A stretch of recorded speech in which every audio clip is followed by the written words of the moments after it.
Hi friends, నేను మీ సీతా మహాలక్ష్మి. ఈనాటి కథలకి స్వాగతం. ఈరోజు మనం చెవిటి అల్లుడు అనే చందమామ కథని చెప్పుకుందాం. అనగా అనగా ఒక ఊళ్ళో ఒక చెవిటి అతను ఉన్నాడు. అతను ఈ మధ్యనే పెళ్లి చేసుకుని కొత్త అల్లుడయ్యాడు. ఒక రోజున అతనికి మామగారి దగ్గర నుంచి ఒక జాబు వచ్చింది. అందులో ఆయనకు జబ్బుగా ఉందని అల్లుణ్ణి ఒక మాట వచ్చి చూసి పొమ్మని ఉంది. చెవిటి అల్లుడికి ఆ ఉత్తరం చూసుకునే వరకు దుఃఖానికి బదులు సంతోషమే వచ్చింది. అది ఎందుకో తెలుసా? అత్తగారింటికి పోతే భార్యని ఒక మాట చూసుకురావచ్చునని. తీరా బయలుదేరబోయే ముందు అల్లుడికి ఒక సందేహం కలిగింది. నాకు చెవుడు దాపురించింది కదా, మామగారు మాట్లాడేది నాకెలా తెలుస్తుంది? ఒకవేళ వినపడక వారు ఒకటి అడిగితే నేను ఇంకొకటి సమాధానమిస్తే మన సంగతి బయటపడిపోదా? కాబట్టి ముందుగా నేనే, ఏమండి మామగారు, ఇప్పుడు ఒంట్లో ఎలా ఉంది అని అడిగితే అప్పుడు ఆయన పర్వాలేదు, కొంచెం నయమే అంటాడు. ఆ తర్వాత అయితే మీకు ఇప్పుడు ధారకమేమిటి అని అడిగేస్తాను. వారు ఏదో గంజినీళ్లు తాగుతున్నానని సమాధానం ఇస్తారు. అప్పుడు ఇక సులభంగా సరే అదే తీసుకోండి, కానీ ఏ వైద్యుడి దగ్గర మందు తీసుకుంటున్నారు అని అడిగి వేయవచ్చును. ఆయన ఏదో పేరు చెప్పి వారి దగ్గర పుచ్చుకుంటున్నానని చెప్పుతాడు. అప్పుడు సరే వారి దగ్గరే పుచ్చుకోండి అంటాను.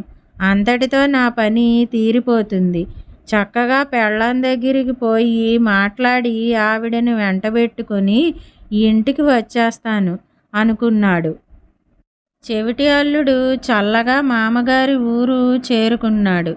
ఆ ఊళ్ళోనే ఒక చోట ఒక మనిషి కూరగాయలు అమ్ముతున్నది. అది చూడగానే మామగారి పిల్లలకి ఏదైనా తీసుకుపోవాలని జ్ఞాపకం వచ్చింది. అయితే ఏవి తీసుకుపోవాలి? అక్కడ ఉన్న కూరగాయల్లోకెల్లా పండు మిరపకాయలు ఎర్రగా అందంగా ఉన్నాయి. ఇంకేం, అవి ఒక అణాకు తీసుకుని మామగారింటికి చేరుకున్నాడు. అతను వాకిట్లో అడుగు పెట్టాడో లేదో బావమరుదులు మరదళ్ళు వచ్చి అతని కాళ్లకు చుట్టుకున్నారు. వాళ్ళ చనువు చూసేసరికి అల్లుడికి సంతోషం పట్టలేకపోయాడు. తన చేతిలో మిరపకాయలు తలా 4 పంచిపెట్టి ఇంకో 4 మామగారి కోసం అట్టే పెట్టాడు. ఇంతలో ఒక్కొక్క పిల్లవాడు మిరపకాయలు కొరకటము, ఏడవటము మొదలుపెట్టారు. మన చెవిటి అల్లుడు పిల్లలు కాయలు చాలక ఏడుస్తున్నారనుకుని తన చేతిలో ఉన్న ఆ 4 కాయలు కూడా వాళ్ళకే ఇచ్చేశాడు. పిల్లలు ఏడుపు మానలేదు సరికదా, ఇంకా పెద్ద పెట్టిన ఏడవసాగారు. ఇంతలో అతని అత్త బయటికి వచ్చి సంగతంతా చూసి, భలే సరసమాడావులే బాబు ఆ నోరు తెలియని పిల్లలతో. నీకెవరు పెద్దవారు దొరకలేదా నీ చాతుర్యం చూపించటానికి అని కోప్పడింది. పాపం అల్లుడి మొహం తెల్లబడిపోయింది. జరిగిన పొరపాటుకు మనసులో తిట్టుకుని చల్లగా మామగారి దగ్గరికి వెళ్ళాడు. అల్లుణ్ణి చూడగానే మామగారి మొహం వికసించింది. కూర్చోమని చేతితో సైగ చేశాడు. అల్లుడు మామగారి పక్క మీద కూర్చుని అది వరకు వల్లించుకు వచ్చిన ప్రకారం, ఏమండి మామగారు, ఇప్పుడు ఒంట్లో ఎలా ఉంది అని అడిగాడు. ఏమి చెప్పేది నాయనా, నా స్థితి చూస్తే ఇవ్వాళో రేపో అన్నట్టుంది. ఇంతకీ మన చేతిలో ఏముంది, అంతా పైవాడి దయ అన్నాడు బావిలో నుంచి మాట్లాడినట్లు. అల్లుడికి ఆ మాటలు ఒక్కటి కూడా వినబడలేదు. అయినా ఆ వెనక అనుకుని వచ్చిన మాటలు ఒక్కొక్కటే అనసాగాడు. అయితే మీకిప్పుడు ధారకం ఏమిటి అని. మామకు ఈ మాట వినేసరికి అసహ్యం వేసింది. ధారకం కాదు, నా పిండాకూడు తింటున్నాను అన్నాడు విసుగుతో. అల్లుడికి ఈ మాట వినబడలేదు. అయినా విన్నట్టు సంతోషించి, అయితే మరీ మంచిది, కొన్నాళ్ళు అదే తీసుకోండి, మీ ఆరోగ్యం బాగుపడుతుంది అని చిరునవ్వుతో, మరి మీకిప్పుడు మందు ఎవరు ఇచ్చేది అని అడిగాడు. ఈ మాట వినేసరికి మామకు పీకల దాకా కోపం వచ్చింది.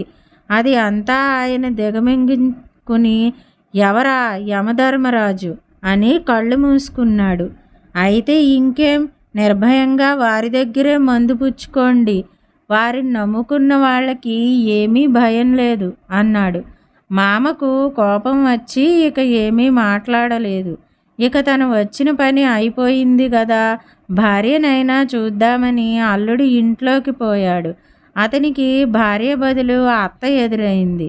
అల్లుడిని చూడగానే ఆమెకు ఎక్కడలేని కోపము వచ్చింది. ఏం బాబు, మళ్ళీ ఏం తెచ్చావు? పిల్లలు నీ మూలాన నోరు మండి ఏడుస్తున్నారు అని మందలించింది. ఈ మాట పిల్లలు బావ చుట్టూ చేరి చొక్కాలాగి పంచలాగి గోల చేయటం మొదలుపెట్టారు. మామగారు ఈ గోల అంతా మంచం మీద నుంచి విని భార్యతో, మనకి భలే అల్లుడు దొరికాడు, నేను యమధర్మరాజు దగ్గరికి పోతే బాగుంటుందట వీడికి అన్నాడు. ఈ మాట వినేసరికి అత్తకు ఏడుపు వచ్చింది. మనకు తెలియక చిన్నదాని గొంతు కోసాము అని ఏడవటం మొదలుపెట్టింది. పాపం చెవిటి అల్లుడికి ఇదంతా ఏమీ అర్థం కాలేదు. ఇప్పుడే బయటికి వెళ్ళి వస్తానని అత్తతో చెప్పి తిన్నగా ఇంటిదారి పుచ్చుకున్నాడు. పాపం ఆ వాళ్ళ అతనికి తిండి కూడా లేదు. ఇల్లు చేరుకునేసరికి అతని తాతలు దిగి వచ్చారు. ఇదండి చెవిటి అల్లుడు కథ. ఈ కథ కనుక మీకు నచ్చినట్టయితే లైక్ చేయండి. ఈ కథను మీ స్నేహితులకు షేర్ చేయండి. కథపై మీ అభిప్రాయాన్ని కామెంట్ రూపంలో తెలియజేయండి.